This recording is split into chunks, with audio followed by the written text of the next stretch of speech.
Dans cette vidéo, je vais commenter le discours de Poutine qui a été diffusé juste avant le lancement des offensives du 24 février. Je me réfère à ce qui nous préoccupe particulièrement, à savoir les menaces fondamentales que font peser sur notre pays de manière démesurée et arrogante, pas à pas, année après année, les hommes politiques occidentaux irresponsables. Il s'agit de l'expansion de l'OTAN vers l'Est, du fait que ces infrastructures militaires s'approchent des frontières de la Russie. On sait très bien que depuis 30 ans, nous nous efforçons, avec persistance et patience, de parvenir à un accord avec les principaux pays de l'OTAN sur les principes de sécurité égale et indivisible en Europe. En réponse à nos propositions, ça n'a toujours été que soit des tromperies et des mensonges cyniques, ou des tentatives de pression et de chantage, alors que l'Alliance Atlantique, malgré toutes nos protestations et préoccupations, ne cesse de s'élargir. La machine de guerre est en marche, et, je le répète, elle s'approche très près de nos frontières. Voici des exemples tout trouvés. Tout d'abord, sans aucune autorisation du Conseil de sécurité de l'ONU, ils ont mené une opération militaire sanglante contre Belgrade. Ils ont utilisé des avions, des missiles en plein cœur de l'Europe. Plusieurs semaines de bombardements continus sur des villes pacifiques, sur des infrastructures vitales. Il est nécessaire de rappeler ces faits, car certains collègues occidentaux n'aiment pas se souvenir de ces événements. Et quand nous en parlons, ils préfèrent faire référence non pas aux normes du droit international, mais aux circonstances qu'ils interprètent comme ils l'estiment nécessaires. Puis est venu le tour de l'Irak, de la Libye et de la Syrie. L'utilisation illégitime de la force militaire contre la Libye, la dénaturation de toutes les décisions du Conseil de sécurité de l'ONU sur la question libyenne ont conduit à la destruction complète de l'État. Au fait qu'un énorme foyer de terrorisme international est apparu. Au fait que le pays s'est trouvé plongé dans une catastrophe humanitaire dans l'abîme de la guerre civile qui a duré plusieurs années et se poursuit encore, la tragédie à laquelle des centaines de milliers, des millions de personnes ont été condamnées, non seulement en Libye, mais dans toute cette région, a provoqué un exode migratoire massif de l'Afrique du Nord et du Moyen-Orient vers l'Europe. Un sort similaire a été réservé à la Syrie.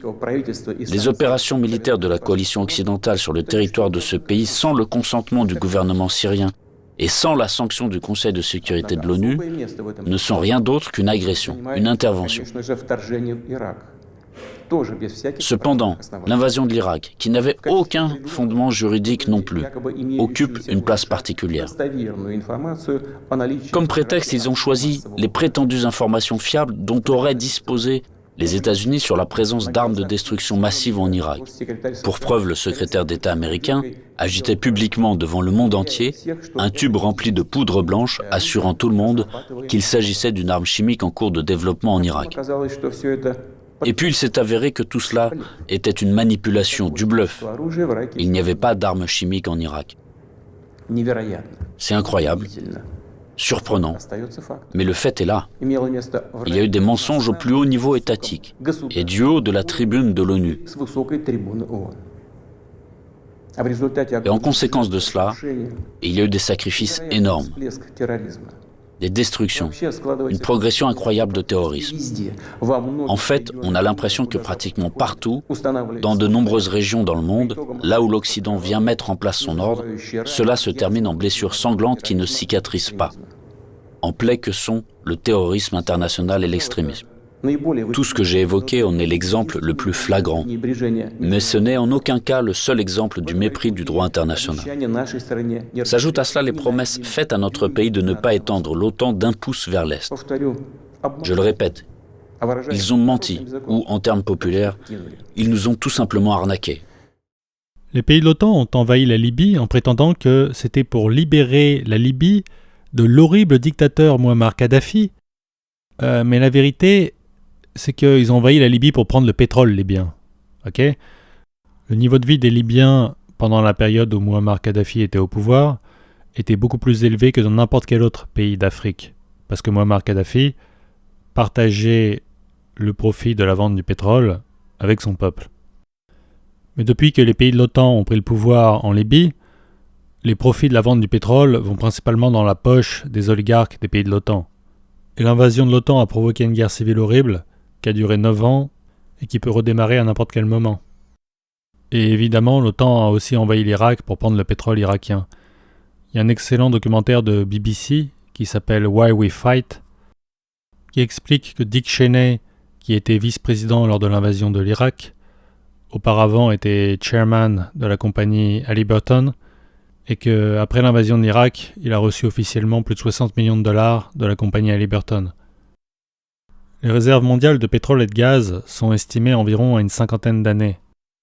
Plus on se rapprochera de l'épuisement des réserves de pétrole et de gaz, plus leur prix augmentera, et plus les oligarques des pays de l'OTAN voudront prendre le pouvoir en Russie, en mettant une marionnette au pouvoir, par exemple comme Navalny, qui est entièrement au service des oligarques américains. Et les Américains ont déjà réussi à mettre la marionnette Yatsenyuk au pouvoir à Kiev, en Ukraine, après le coup d'État de février 2014, comme le prouve cette conversation téléphonique de Victoria Nuland.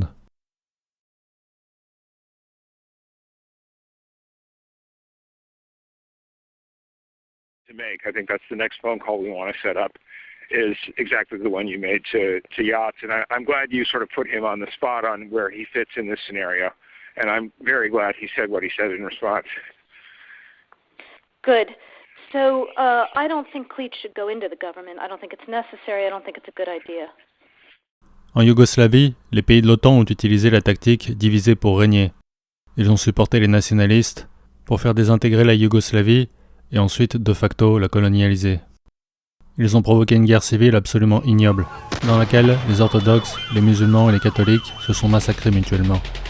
Initialement, les pays de l'OTAN supportaient tous les nationalistes en Yougoslavie, mais à partir du moment où les nationalistes serbes de Milosevic commençaient à gagner la guerre, ils ont évidemment arrêté de le supporter, et ensuite ils ont bombardé la Serbie, y compris des cibles civiles, sous prétexte que les Serbes commettaient des crimes contre l'humanité. Mais l'UÇK et les Ustashi commettaient autant de crimes contre l'humanité et contre les Serbes, et pourtant ils étaient supportés par les pays de l'OTAN. Donc le prétexte était hypocrite. Par contraste, Tito était équitable envers tous les orthodoxes, les musulmans et les catholiques. Il ne faisait pas de favoritisme. La justice était la même pour tous, quelle que soit la religion. Ainsi, la période communiste a été la période la plus paisible de toute l'histoire de la Yougoslavie. Évidemment, l'objectif de l'OTAN, c'est aussi de désintégrer la Russie en supportant des groupes nationalistes en Russie.